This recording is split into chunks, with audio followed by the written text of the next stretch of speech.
Добре дојдовте во Акцент.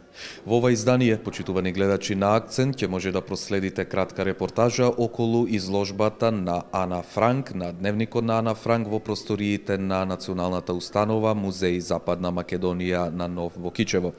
Исто така, во Кичево изминатава недела се одржа и првата сесија, каде што беше представен буџетскиот форум за општина Кичево, односно се креираше по граѓанска иницијатива буџетот на општина Кичево за наредната 2017 година. Ова издание на Акцент, почитувани гледачи, верувам дека ќе биде доста интересен, бидејќи како гостин во едно ексклузивно интервју ви го најавувам познатиот писател од Кичево, господинот Стоимир Симјановски. Акцент започнува. Следете не.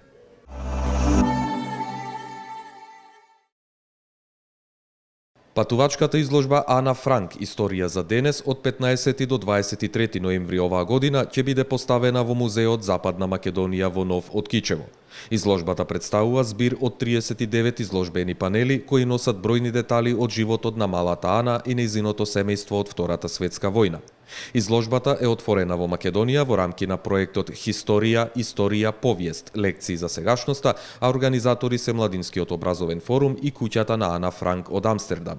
Во изложбата има и панели кои се креирани посебно за македонскиот контекст во периодот по Втората светска војна до денес, а изработени од домашните експерти Мишо Докмановиќ и Бесник Емини. Денес сме собрани на свеченото отворање на изложбата за животот и делото на Ана Франк во рамките на проектот Ана Франк лекции за денес, кој што е всушност регионална соработка помеѓу земјите од Балканот. Конкретно станува збор за проект кој што се случува во Република Македонија, Република Србија, Босна и Херцеговина и Република Хрватска. Оваа изложба брои во себе 39 панели кои што го опишуваат животот и делото на Ана Франк, меѓутоа и воопшто целиот период околу Втората светска војна, развојот на подемот на диктатурата, доаѓањето на Адолф Хитлер на власт, понатаму еврејското прашање и опфаќа различни теми меѓу кои антидискриминација, се зборува за фашизмот, се зборува за помирувањето, толеранцијата и сето тоа зло никогаш да не се повтори. Она што е особено интересно за овој проект е што изложбата ќе ја водат млади водечи, средношколци, кои што биле прилично на слична возраст како и малата Ана во времето кога таа го пишувала дневникот, и иако главниот фокус е ставен на дневникот, кој што е веќе лектира која што е задолжителна за самите ученици, сепак тие преку оваа призма можат да дознаат повеќе за целиот период, но и воопшто да видат како било да се живее како едно еврејско семејство за време на нацистичките злосторства. Исто така, оваа изложба опфаќа и 7 панели кои што го опфаќаат периодот на македонското прашање, особено историјата на Република Македонија од 45-та година па наум, односно од крајот на Втората светска војна па се до ден денес. Овие панели ги изработија двајци историчари кои што се експерти, тоа се господинот Мишо Докмановиќ и господинот Бесник Емини, при што овие панели повеќе го таргетираат македонското прашање.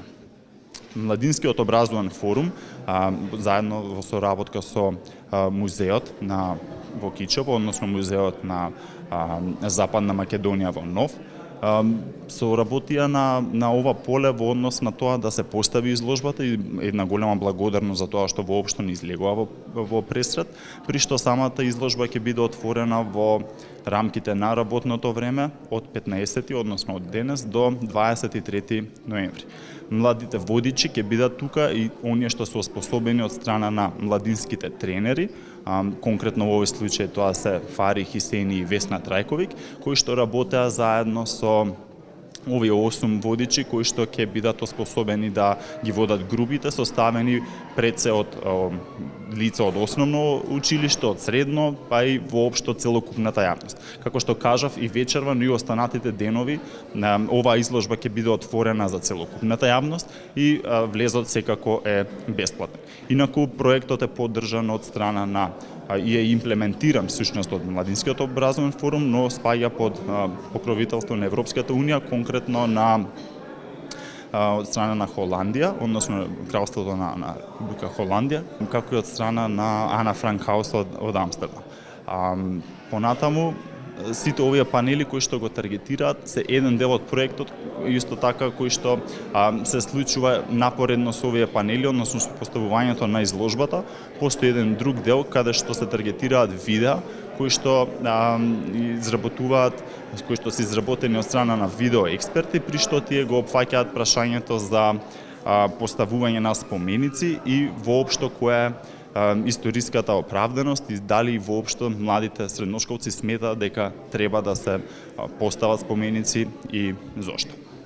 Проектот има за цел да го покрене вниманието и поттикне дискусија за настаните од блиското минато на Западен Балкан, кои се причина за различни поделби и генерирање на конфликти во минатиот век. Преку промовирање на критичко размислување за настани од историјата и нивното значење во современото време и случувања, целта на Ана Франк Хаус и партнерите е да се постигне помирување преку диалог за заедничкото минато. Она што ја прави оваа изложба поинаква е што водичи за посетителите се млади волонтери, средношколци кои поминале обука за да ја раскажат приказната на Ана Франк. Изложбата досега има посетено 40 на земји, а во Македонија отворањето беше во Министерството за надворешни работи во чест на одбележувањето на Меѓународниот ден на сеќавање на Холокаустот 27 јануари. Освен во Скопје, во текот на годината изложбата имаше можност да патува во Битола, Прилеп, Кавадарци, Неготино и Струмица, а ќе биде представена и во Тетово. Во рамки на проектот воден од куќата на Ана Франк, а во соработка со организациите МОВ, Хермес, Младинска иницијатива за човекови права и отворена комуникација, истата е достапна за младите од Македонија, Хрватска, Босна и Херцеговина и Србија. Во Македонија изложбата доби поддршка од Министерството за надворешни работи, Министерството за култура, Меморијалниот центар на Холокаустот на евреите од Македонија и амбасадата на Кралството Холандија.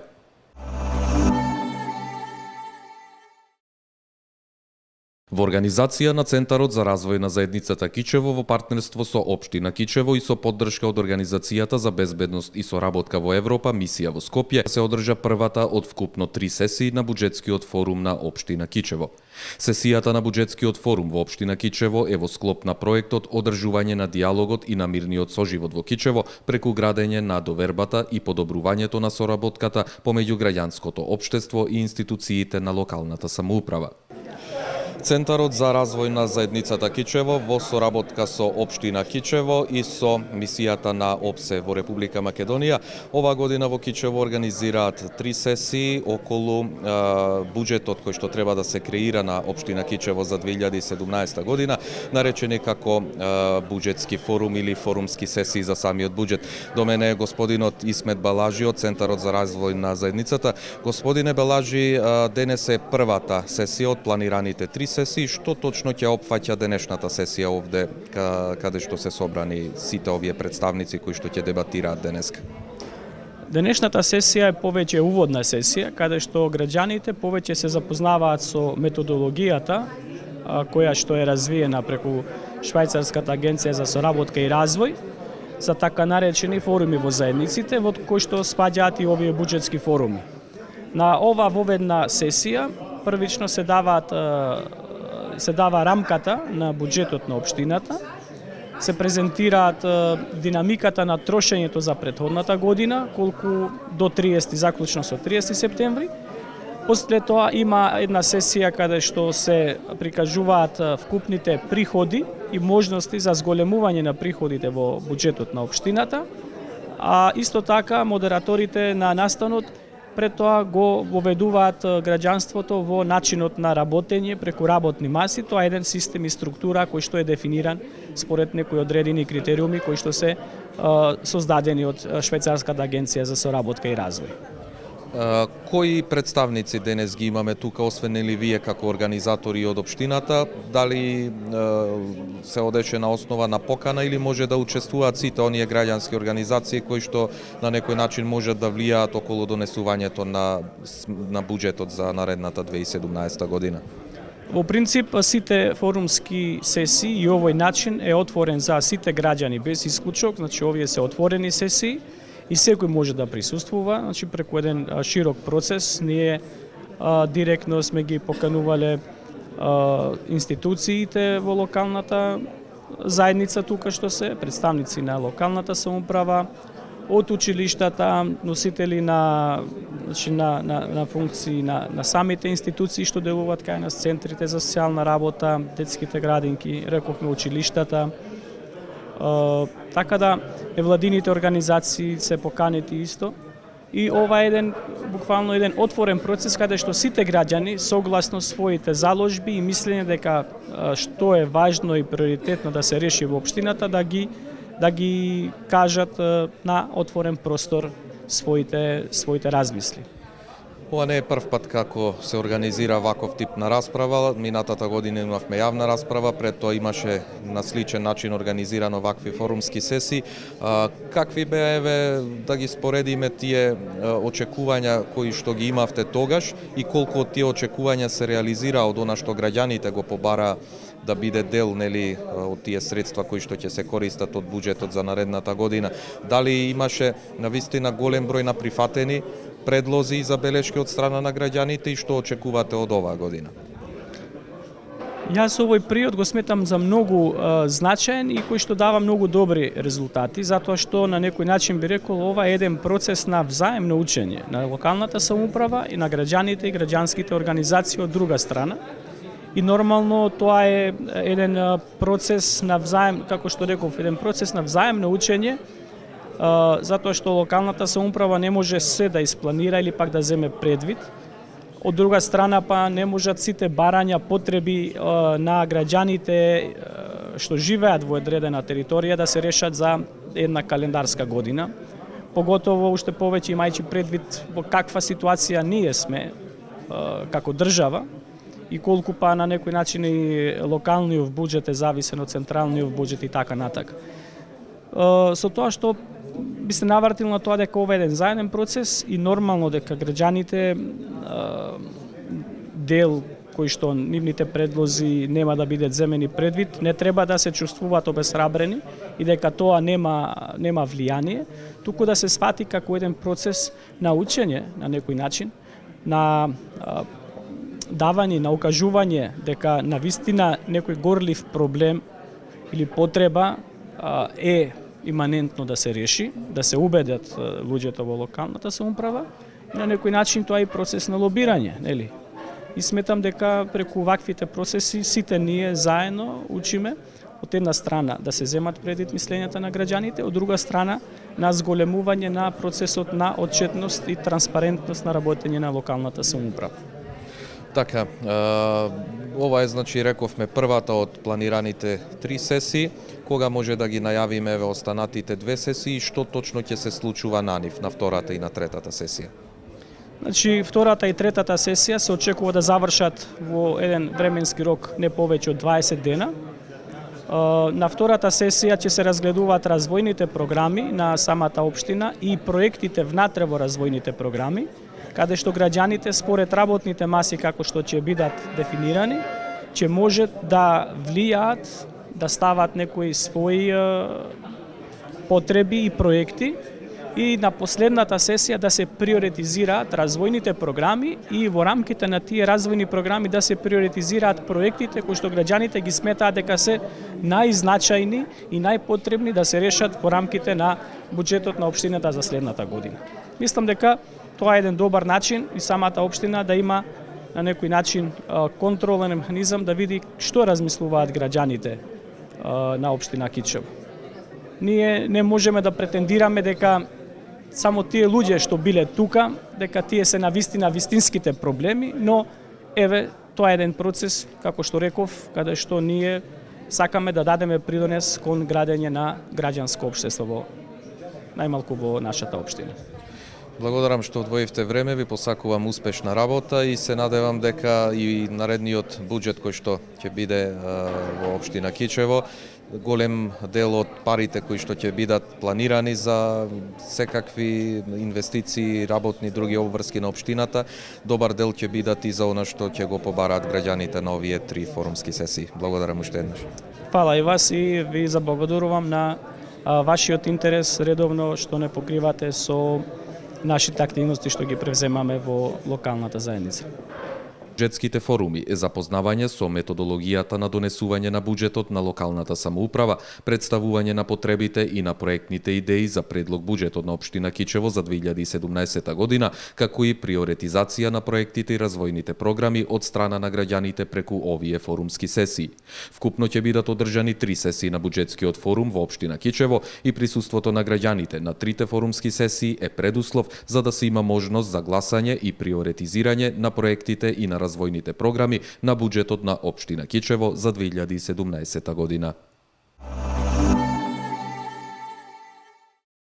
Во ова издание на Акцент, почитувани гледачи, имам чест да направам едно интервју со господинот Стоимир Симјановски, писател од Кичево, човек кој што го познава цела Македонија, а можам да речам и скоро целиот свет. Во 1997 година, од страна на Светскиот биографски институт за постигање во областа на научната фантастика и придонес во прогресот на цивилизацијата, беше избран за човек на годината на светско ниво. Господине Симјановски, честа да се разговара со вас е навистина голема. Можам да речам дека и навистина е пријатно да се биде во ваша дружба, во ваше присуство. Имаме убав повод да разговараме денеска во Акцент. Второ издание на вашиот роман Евангелието на трите самовили. Тука е новото издание, тука е и првото издание, кое што беше издадено пред речиси 22 години, односно во далечната 1994 година. Честитам за второто издание на овој роман и еве на почетокот да откриеме зошто прво имаме второ издание на овој роман и која беше еве идејата и поводот и за пишувањето на првиот роман, а еве и сега на ова второ издание, што всушност значат тие 3 самовили и кое е тоа нивно евангелие? Благодарам. Ово што викате вие дека е за вас чест, за мене е обврска да зборувам, затоа што литературата е нешто кое што го водело човештвото за сите овие векови и создавало не мали, туку големи чекори, дури поголеми од 7 милии во развојот на оваа цивилизација. Ние без книгата буквално би биле ништо и не знам до кај би стигнало ако не беше писмото и не беше литературата. Меѓутоа, пред се морам да им се заблагодарам на сите оние кои што придонесува да се случи ова. Иако кај нас многу тешко се случува да се некој роман да се преобјави, бидејќи нашето министерство финансира само прво издание. Инаку, да одиме со ред според вашето прашање, идејата за овој роман се роди во Маđарска. На едно мое истражувачко патување во Маđарска со еден од нашите фолклорни ансамбли имав една многу трогателна средба и трогателен настан што ни се случи на железничката станица во Будимпешта. Неколку дена ни јавува од амбасадата дека некое момче сака да види девојче од друштвото фолклорно. Меѓутоа тоа беше скоро неможно од обврските што ги имавне со патувања, со концерти, со разговори, со средби, а јас покрај тоа имав обврски да напишам. Кога сепак то се оствари, тие двајца да се видат, ние бевне сите буквално шокирани. Затоа што разговорот течеше на ова, така да речем, од прилика на овој начин. Од каде сте вие? Па јас сум од село Ракида. Па и јас сум од село Ракида. А од кого сте? Па јас сум од Петре. Па и јас сум од Петре. Ама тој Петре е мртов. Па вистина е мртов.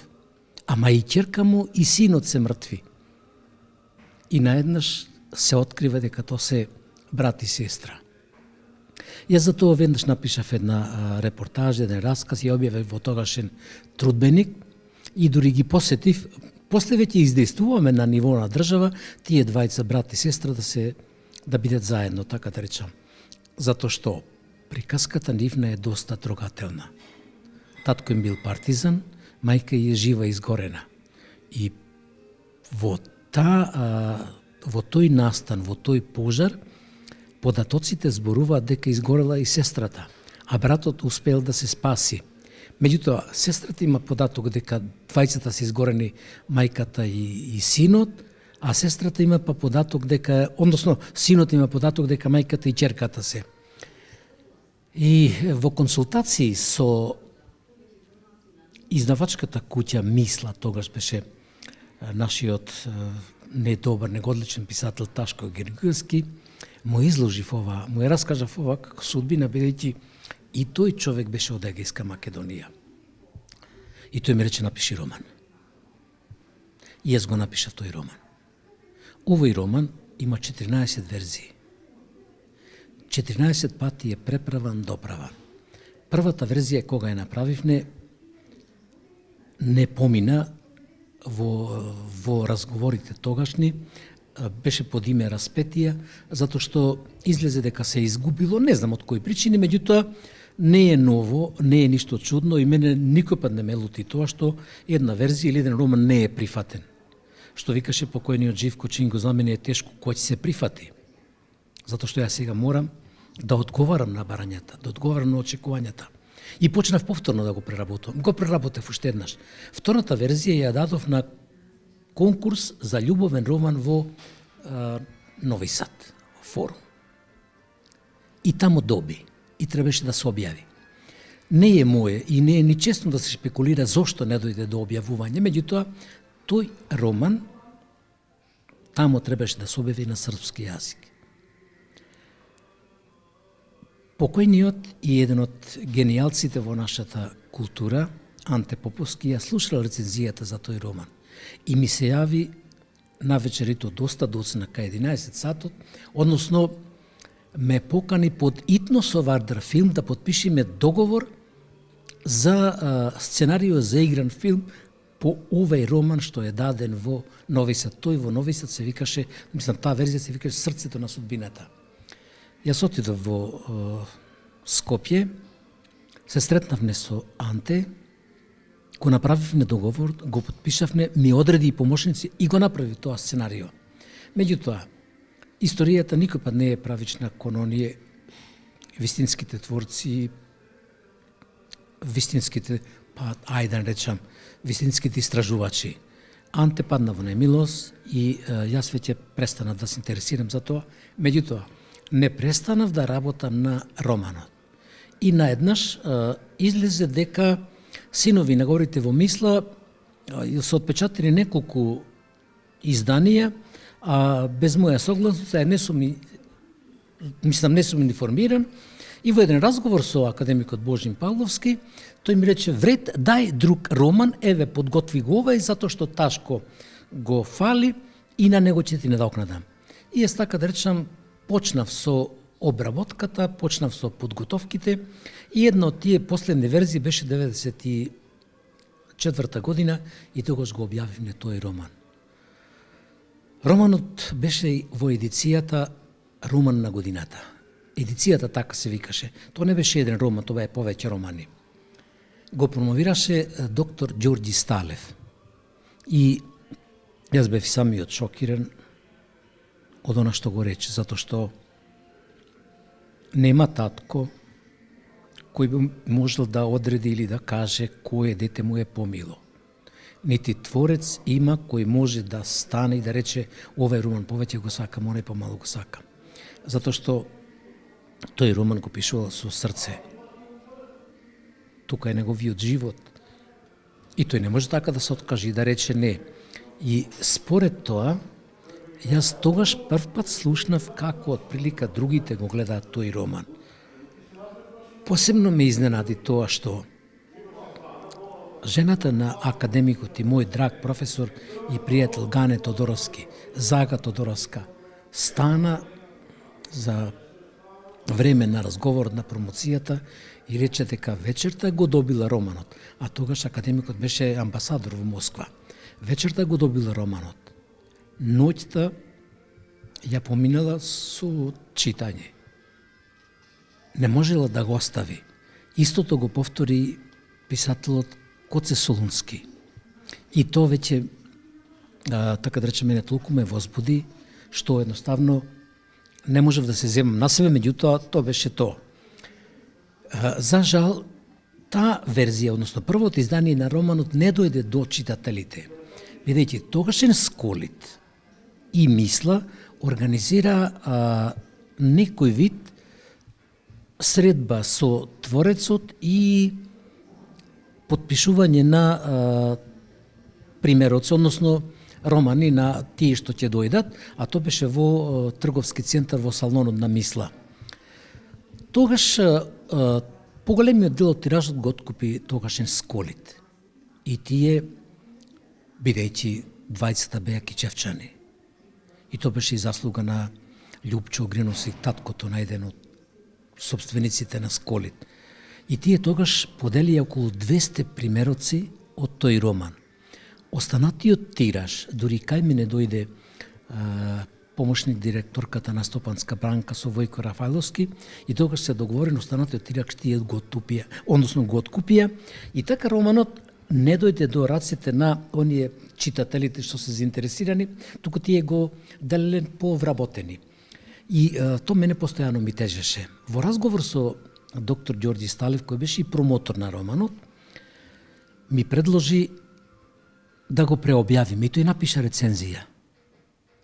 Во таа рецензија тој дури пишува дека не е тој гарант за преобјавувањето, туку гарант е барањето на читателите. Зошто тој тоа така го рече? Бидејќи тогашен екран и книготеката Ѓурѓа направи една анкета од 10 најбарани романи. Во двете анкети беше Евангелието на трите Самуили. И дури во една отворена емисија на една од телевизиите тогаш исто тоа се рече. За мене посебно беше трогателно што во тие години ми се чини тоа беше во заправо тоа беше 98 година. Гимназијата од Кавадарци,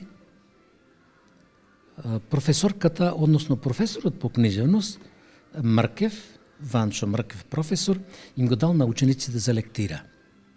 Учениците толку ги возбудил тој приказ на настаните како повторена легенда за Јанкула и Јаника, што изразиле желба да појдам и да се видиме во живо. Педагогот при училиштето, Глигор Сиваков, прво се обратил во друштво на писатели, па после преку еден негов пријател кој во исто време били, односно некогаш били професор во Кавадраци, тој е нашиот историчар познат од Кичево Душан Ристевски, и така стапивме во контакт и јас нормално. За мене беше то не само провокација, беше то чест и то ретка можност. И отидов во Кавадарци и останав тамо 3 дена, имав едно предавање ЗНЛО и средба со учениците, оние кои што го читали и оние кои што го правеа за лектира. Веднаш после тоа имав и друга една интересна средба што исто така ме возбуди. Во стоковната куќа во Скопјев центар купував нешто сосем случајно и видов како девојките што се на касата некако малку чудно ме гледаат. Малку се изненадив што е тој и кога дојдов на каса да плаќам, ми викат дали сте вие тој Стоимир Симјановски. Певам да, али што е?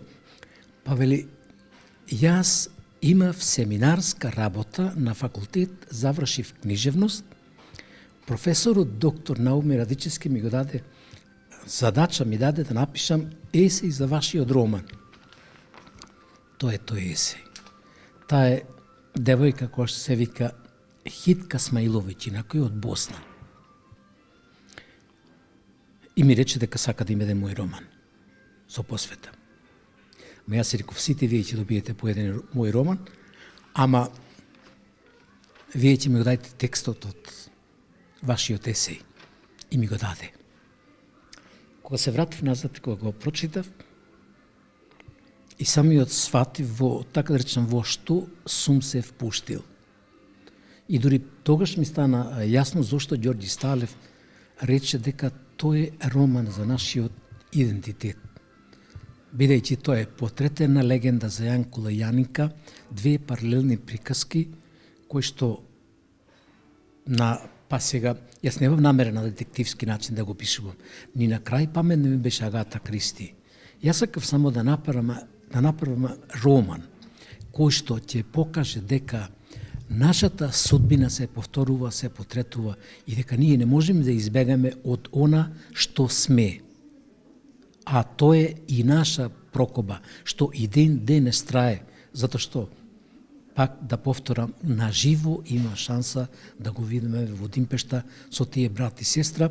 Моментално не можам да се сетам на имињата на тие и се надевам дека на промоцијата на овај роман што ќе правим овде, јас ќе ги поканам и ова колешка моја и тие двајца и сите други кои што на некој начин, па и оние драгите пријатели од Кавадарец и сите други сакам да дојдат овде заправо да се видиме и да ја поделам онаа мојата радост што ете романот доживеа второ издание, а то пак за тоа имаш интересен поттик. Јас веќе изгубив желба дека или надеж да речам дека ќе може да се пробиви затоа што се големи трошоци. Меѓутоа една ученичка заправо студентка од Кичево, Александра се вика, која што едно време го читала романот, ме сретна и ми рече дали можам уште еднаш да ја го дам. Па и реков, добро, Александро, па ти го прочита. Сакам уште еднаш. И реков, добро, ќе ти го дам CD-то. Затоа што та го пречука на CD на времето. Ќе ти го дам CD-то.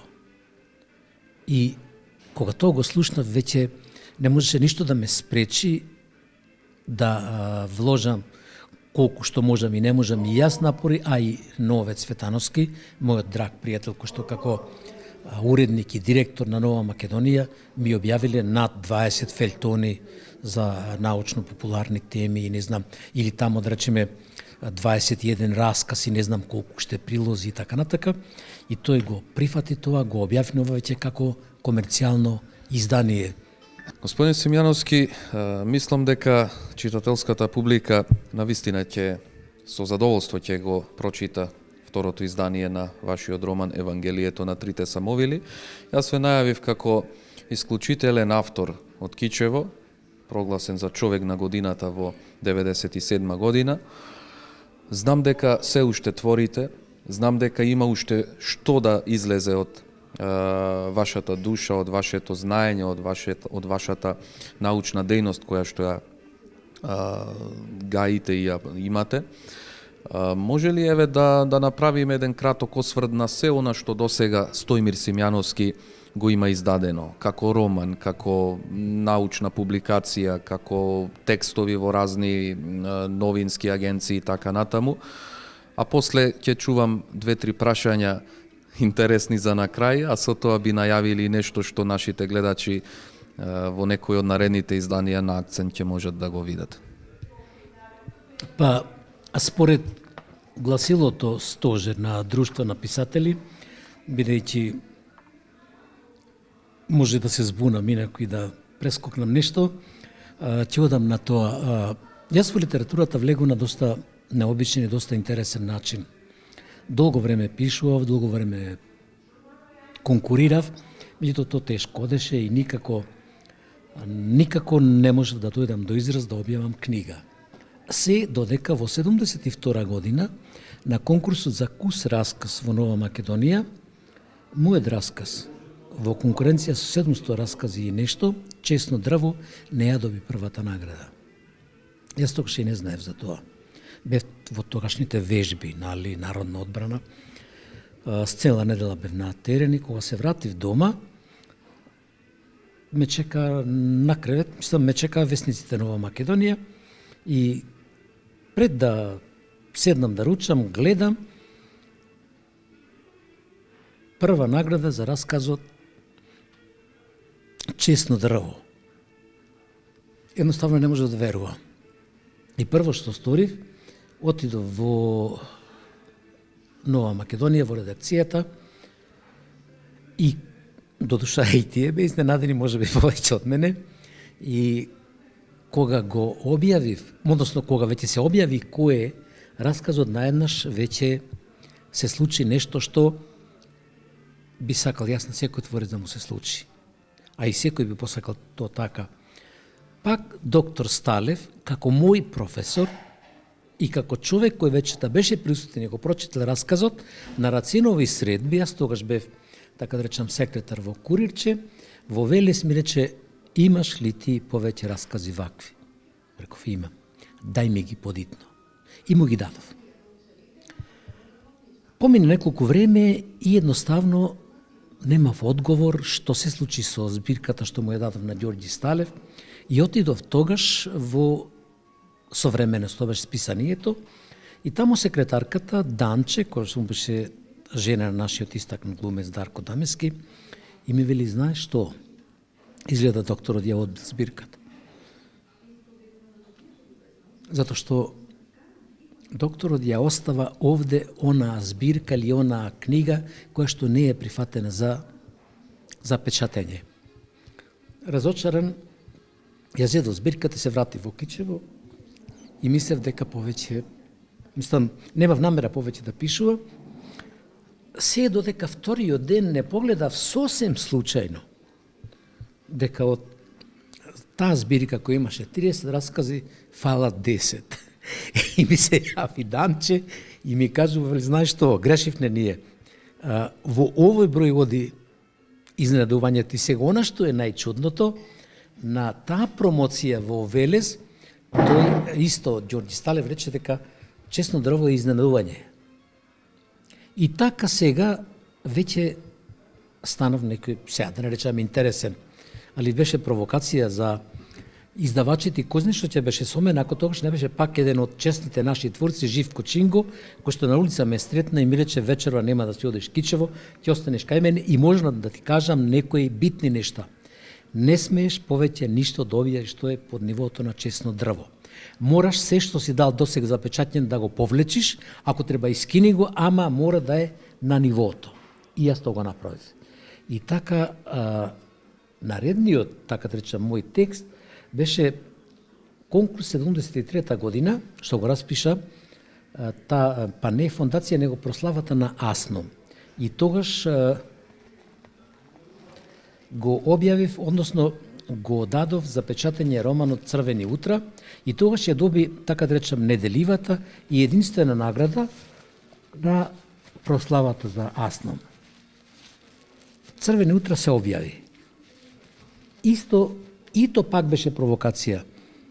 Точно тогаш бев пак напад. Точно месец дена не се знаеше кој е, што е.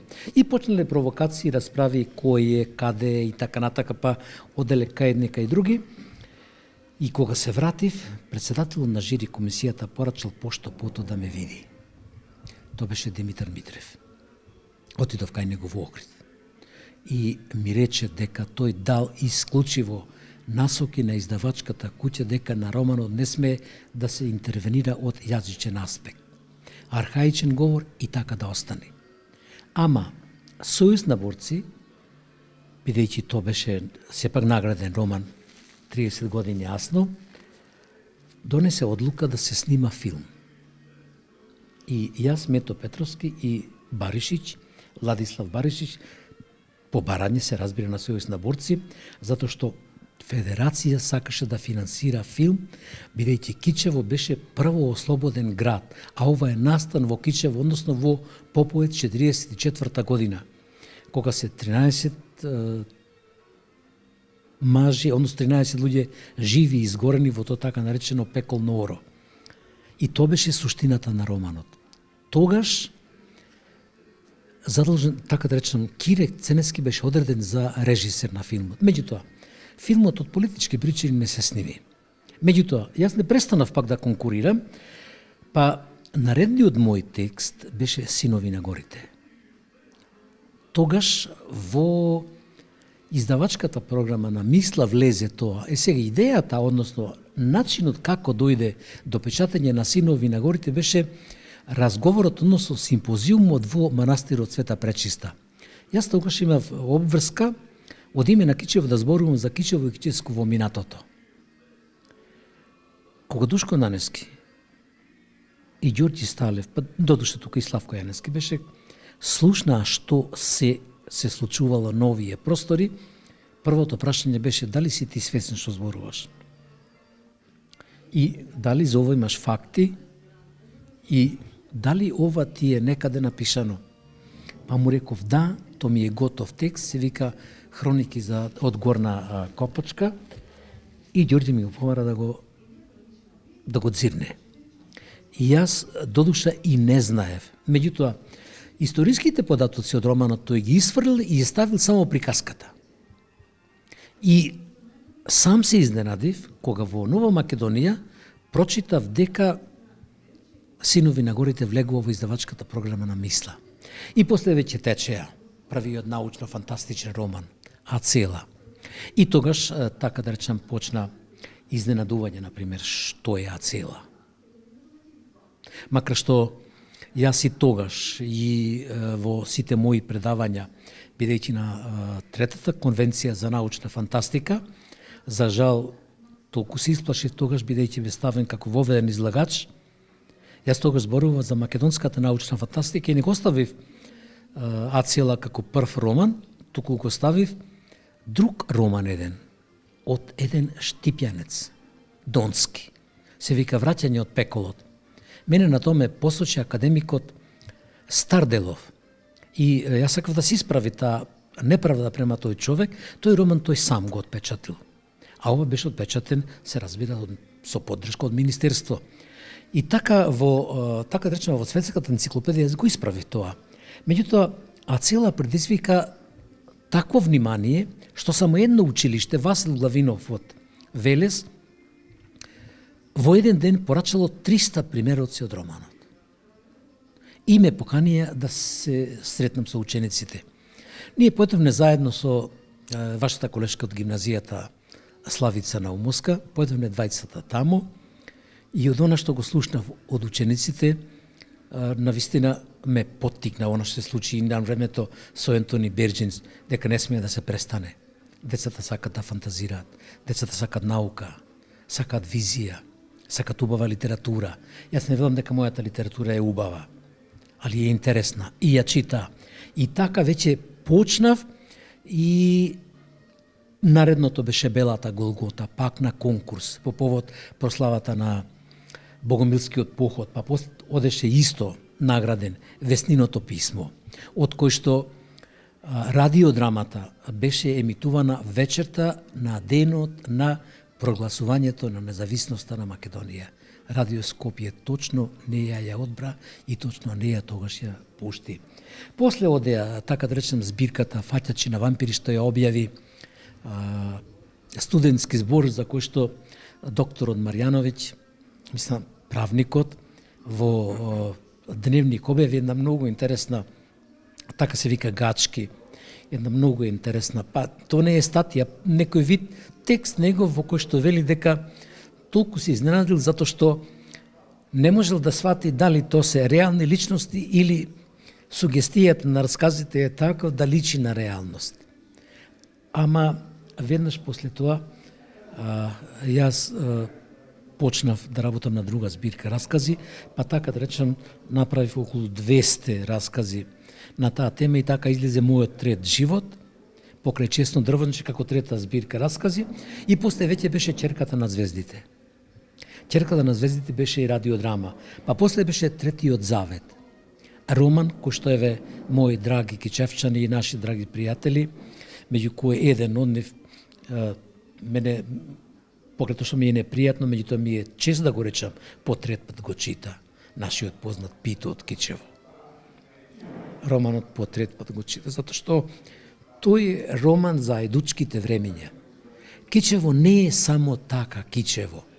Јас ако реков во онај филм се за Кичево дека ако е Македонија папукот на светот, тогаш Кичево е папукот на Македонија. Не го велев тоа случајно. Најдете ми вие место на 850 квадрати да имате 18 манастири. А тоа е на симпозиум потврдено што го организира Македонска академија. Најдете ми вие место каде што во 8 села имате 5 ајдутски чети, од кои што сите не ајдутски, него комитски чети за време на Елинден. И сите се добро познати. И еден е од нив Јодран Пиперката, веднаш после Гоце Делчев со најголем број песни. Тоа беше она што мене, така речем, ме натера да го напишам третиот завет, од кој што после излего уште 2 продолженија со истите личности. Тоа се Вратата на сонот и понатамо продолжи веќе, така да речем, со Лицето на самовилата, и веќе дојде на ред Евангелието на трите самовили, па сите мои стручни работи во студија ги објавивме во договор со Венко, сакавме тоа цело да го објавиме, меѓутоа Детска радост тогаш го објави Мит за сите времења само 8 глави, а 4 остана. И после веднаш тоа дојде да се објави Камена Веда. Камена Веда е роман кој што за текст има најмногу рецензии, дури 16. Затоа што прво беше прифатен како филм Женско село под име и како радиодрама, од него се викаше 409 Дрога, која што радиодрама. Академикот, тоа како што ми кажа Тодочалски, кој беше тогаш уредник на емисијата за литература на Радио Скопје. Тогаш би поканет академикот Гане Тодоровски да им честите на нашите иселеници во странство Нова година и му било речено што да им препорачаме да слушнат ноќеска од Радио Скопје нашите иселеници. И тој рекол точно тоа, 409 Дрога. И веднаш после тоа излезе, а тој роман требаше, односно тој роман настана како, така да речем, верзија на сценариото за игран филм кој што пола е сниман, Томче Стоев го снимаше, докторот по режија, и снимањето беше прекинато на половина од политички причини. Мислам дека сигурно останавме недокажани во поглед на вашиот научен опус и се она што го имате издадено. Знам дека ќе имаме многу прилики да позборуваме за се она што е ваш труд. Реков дека на крај ќе ви поставам едно прашање и ќе барам еден краток одговор, а со тоа ќе најавиме и нешто што ќе биде содржина на едно од наредните изданија на Акцент. Ве препознаваат најчесто и како човек, како писател кој што пишува и на една тема што е навистина интересна, научната фантастика. А кога ќе се спомене научна фантастика, веднаш асоцира на вонземјани, на летечки чини, на средба со непознат вид, на разни суштества и така натаму.